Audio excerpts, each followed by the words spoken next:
Bismillahirrahmanirrahim. Assalamualaikum warahmatullahi wabarakatuh. Salam sejahtera bagi kita semua. Namo Buddhaya, salam kebajikan, shalom, rahayu.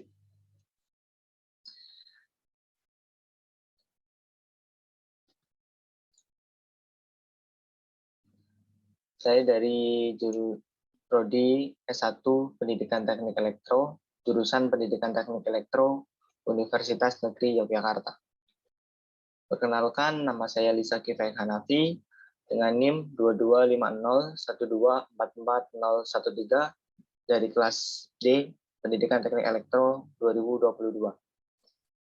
Di sini saya akan menyampaikan tugas mata kuliah Fisika Teknik tentang medan listrik dengan dosen Bapak Dr. Engineering Sarwo Pranto STM Engineering. Di sini saya akan sedikit menjelaskan tentang medan listrik, garis-garis medan listrik dan kuat medan listrik, tentunya dengan contoh soal-soalnya. Baik, langsung saja kita mulai. Medan listrik. Medan listrik memiliki muatan positif dan muatan negatif. Muatan positif pada medan listrik mempunyai arah keluar dari muatan positif tersebut. Seperti yang digambarkan, kira-kira seperti ini. Arah medannya itu keluar dari muatan positif, atau di sini saya sebut dengan Q positif. Sedangkan muatan negatif, arah medannya itu masuk menuju ke muatan negatif. Arah medannya masuk.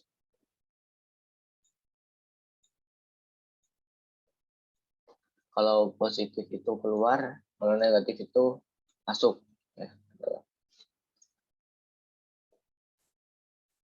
Kemudian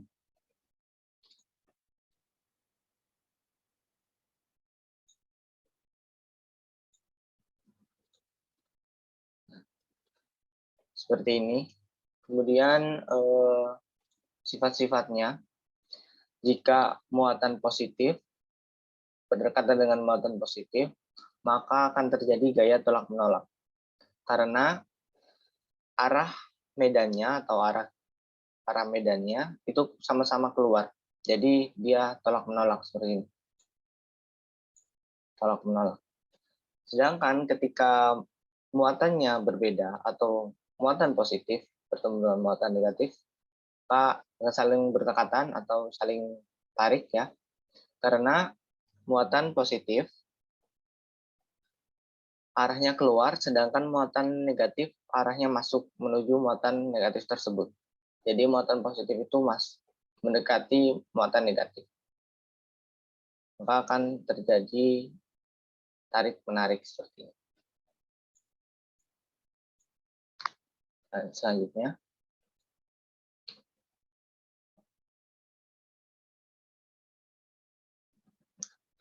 muatan Q1 dapat melakukan gaya pada muatan Q2, meskipun kedua muatan tersebut tidak saling berdekatan.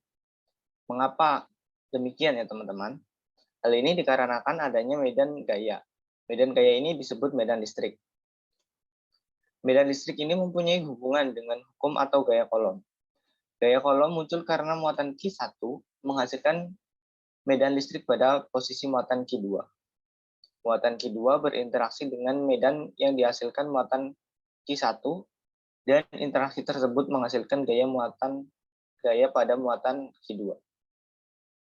Interaksi muatan Q2 dengan medan listrik yang dihasilkan muatan Q1 menghasilkan gaya listrik antar dua muatan tersebut. Jadi, definisi dari medan listrik yaitu daerah di sekitar benda bermuatan listrik yang masih dipengaruhi oleh gaya listrik. Ada beberapa sifat garis pada medan listrik.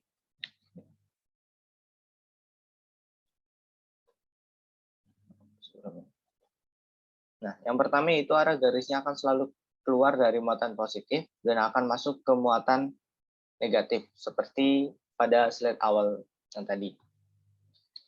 Yang kedua, garis-garisnya tidak boleh saling berpotongan satu sama lain. Dan yang ketiga, semakin rapat garis-garis, maka semakin kuat medan listriknya. Nah, kuat medan listrik yaitu dapat diartikan sebagai besarnya gaya listrik setiap satu satuan muatan. Nah, secara matematis itu kuat medan listrik sama dengan berbanding lurus dengan Q dengan K, dengan K atau konstanta yang sudah ditetapkan dikali Q dan berbanding terbalik dengan kuadran jarak. Seperti ini. Kuat medan listrik simbolan dengan E dan konstanta, kemudian Q dan per atau dibagi dengan kuadran jarak R kuadrat.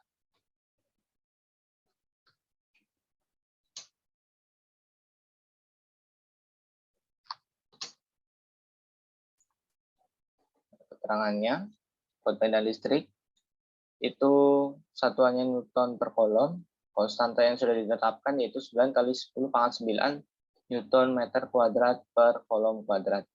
Dan Q ini adalah muatan, dan R adalah jarak, satuannya meter.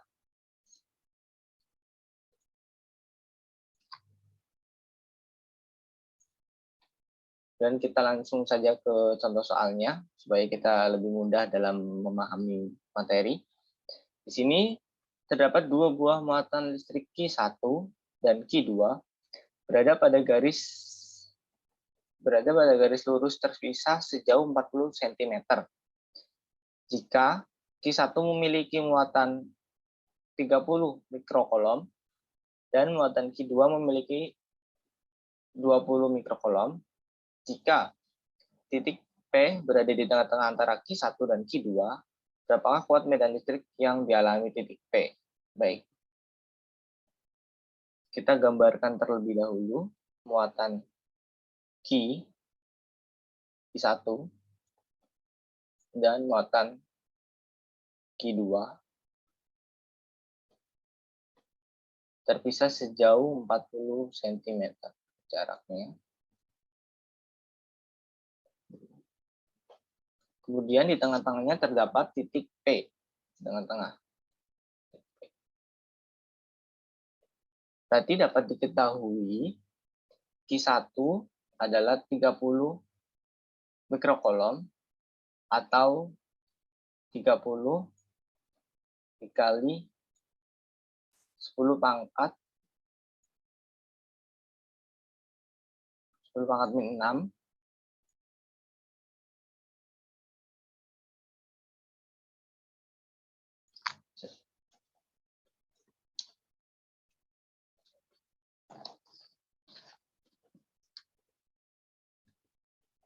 ini udah benar belum? Oh. Oh. Oke, lanjut ya.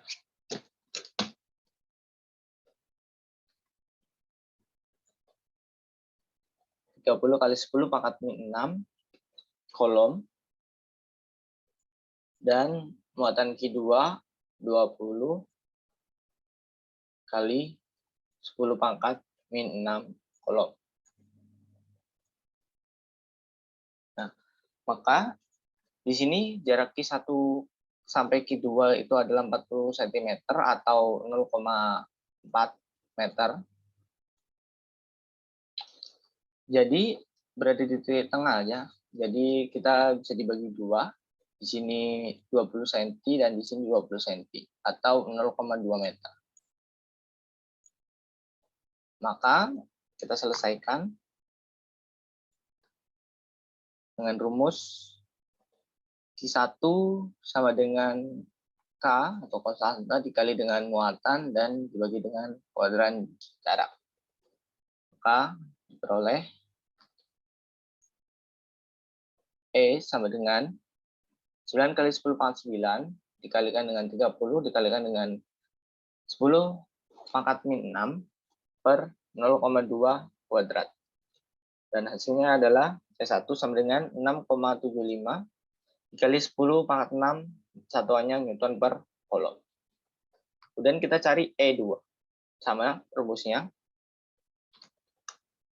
Maka diperoleh 9 kali 10 pangkat 9 dikalikan dengan 20 dikalikan min 10 pangkat min 6 per 0,2 kuadrat.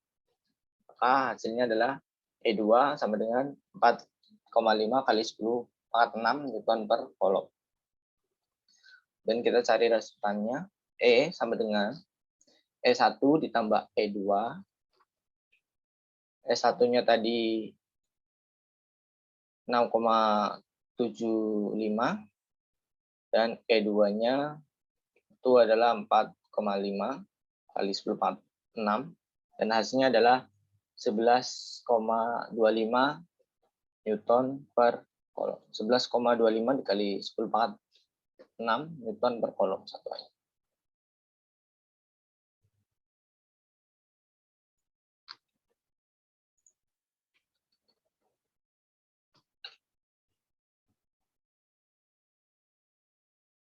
Ya, saya hapus dulu. Baik. Sekian yang dapat saya sampaikan, kurang lebihnya mohon maaf. Sekian presentasi saya mengenai medan listrik. Sampai jumpa di pertemuan berikutnya. Wassalamualaikum warahmatullahi wabarakatuh. Terima kasih.